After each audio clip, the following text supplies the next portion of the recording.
Célestine? Célestine!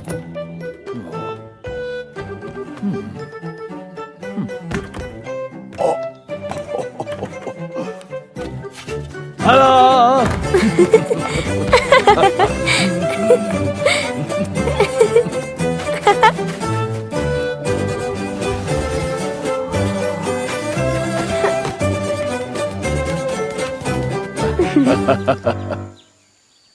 The big bad bear.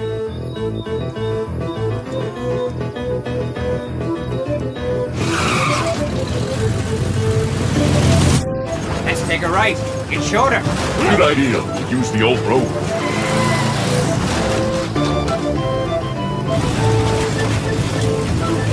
This time, at last, he's ours. Let's recap. We surround him, Surprise him, arrest him, haul him off, and in the end, we lock him up.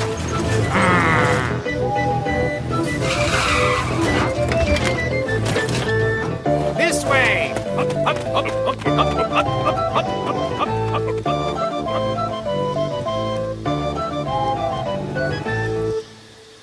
The suspense is maddening, and the whole town is holding its breath on this very first day of summer. Just a minute! Seems our brave policemen are finally on Coming. the verge of capturing the big What is it? Hello, Mrs. Tulip.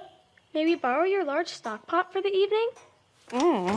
Bolero's coming today to take a bath, and he'll need a lot of hot water. Of course, I'm Celestine. expecting In him the any minute kitchen, now the for big a police cupboard. station. Thank you, Mrs. The mood is Tulip. very tense here. The streets are deserted, as if we were all afraid of discovering who the big bad bear really is. Please, gentlemen, if I may, Would you mind telling us how you caught the big bad bear? Oh, it's been a very, very, very long investigation. we knew the big bad bear had long claws and very big teeth. And, strong smell. And that he had lice. And then we finally located his cabin deep in the forest, and this morning at dawn, we were ready for action. We arrested him while he was sleeping. He didn't try to resist at all. Jean-Loup and Jean-Mich? Did they arrest someone? He claims he's innocent, but we found irrefutable proof of his guilt in the cabin. The cloak of Little Red Riding Mouse.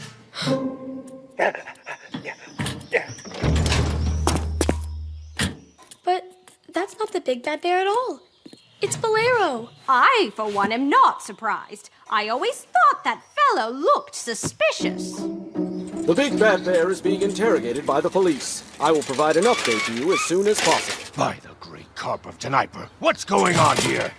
You are on Bear TV. Back to the studio. Hello. We came to visit the prisoner and give him something to eat. Good heavens, are you insane? He's going to eat you. Bolero, you okay? Bolero is our friend. He's a good bear. This must be a mistake. It was shocking to us as well. Unfortunately, the evidence is overwhelming. Can I look at the red cloak that you found in the cabin? I'm sure that it's mine. I gave it to Bolero so he could mend it. I'm sorry. Evidence can never leave this safe before the trial. But this is absurd, really. Bolero would never hurt a child. It's true. He was the one who taught me how to swim, how to pick mushrooms, and even how to catch crickets with a straw. You have to free him, please. Out of the question. He's our suspect. Let us do our job. So you refuse to let him go? Then lock me up with him. Me too. Then we could at least give him something to eat. And we will also need a big tub for his bath. And some towels. Really? What's next? This is a police station, not a hotel. Out you go.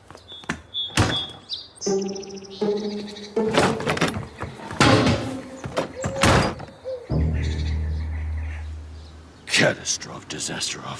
Bolero, poor guy. He looks so dejected. He must be starving after hibernating all winter in the woods. If Jean-Loup and Jean-Mich refuse to free Bolero, then we have to do it ourselves.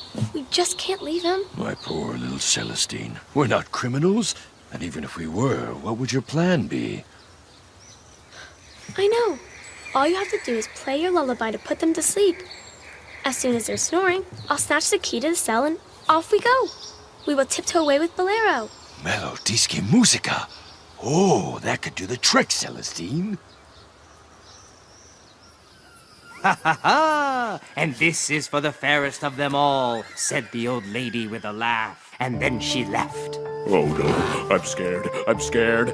I don't like this old witch at all. Not at all.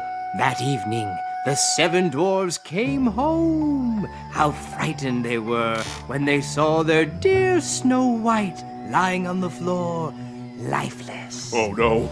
No, not Snow White. Please tell me the dwarf police quickly arrested this horrible woman. I think so, yes. Case is closed. Justice has been done. Oh. Oh, what's that music? I don't know. It's quite soothing.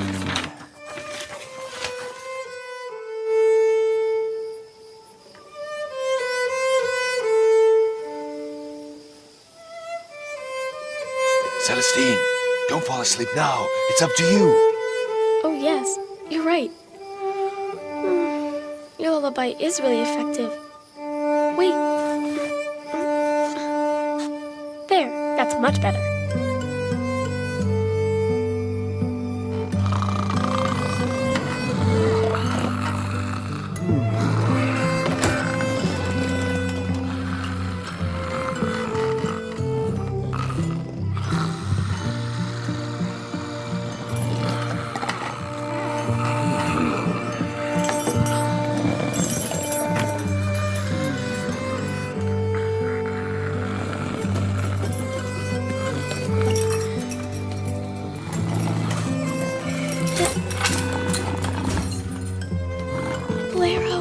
Wake up! It's me, Célestine. I've come to get you. Come on. We have to leave now.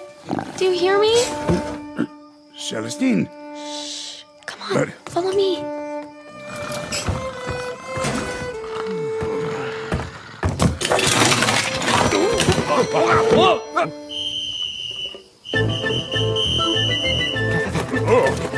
Stop right there! Please!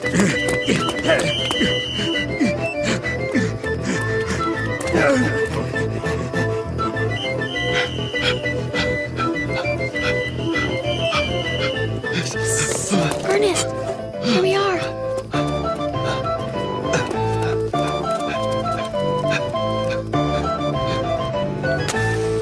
Thank you, my friends. It was really nice of you to get me out of jail. I don't understand what Jean-Mich and Jean-Loup think they have against you. Look what I found when I was looking for the key under their desk. What do you know? The big bad bear. This looks like my red cloak, and the bear looks like Bolero, don't you think? Once upon a time, there was a little Red Riding Mouse who wasn't afraid of the big bad bear.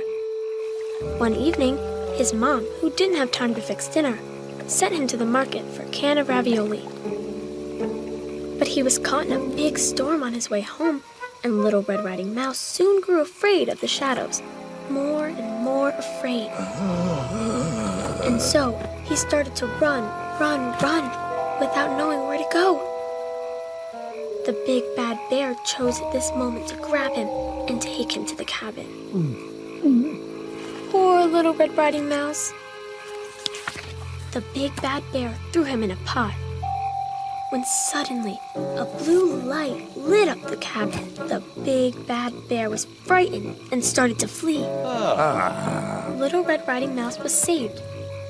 But how did the police know exactly where to find him? The young mouse was really surprised to learn that his can of ravioli had saved his life. It had fallen open on the ground, and the big bad bear had stepped in it, leaving a trail of tomato sauce behind him. From that day on, Little Red Riding Mouse never ever left home again without a trusty can of ravioli. Saved by a can of ravioli. Look, they've scribbled notes everywhere. Oh, listen to this. This book was given to Jean-Loup and Jean-Mich in elementary school, tied for first place for best school spirit. Incredible. They've known each other for so long. The most amazing thing is that all of the clues that led the police to you were already in the story. Very true. The cabin in the woods, it looks like Bolero's place. Whoopsie domsky, I've got it. Come with me. What is it, Ernest? Quick, back to the police station. Oh, they got us all right. What are we gonna tell the reporters? We'll think about it tomorrow with a clear head.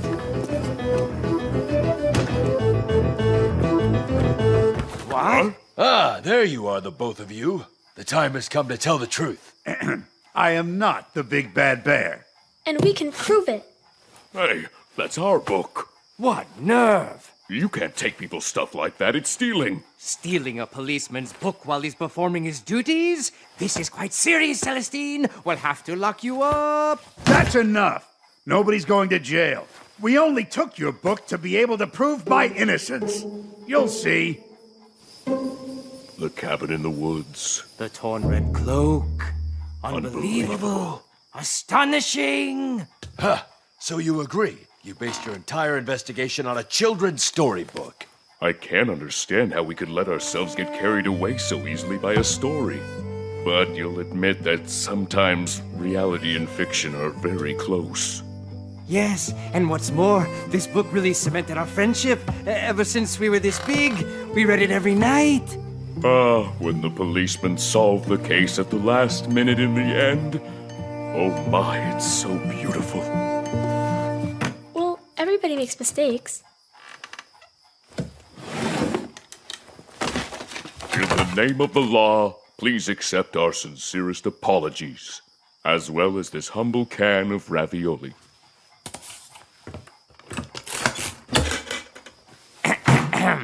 Removal of the seals, returning of the evidence, case closed. Bolero, you now have a clean record. Clean? Not yet. How about a bath?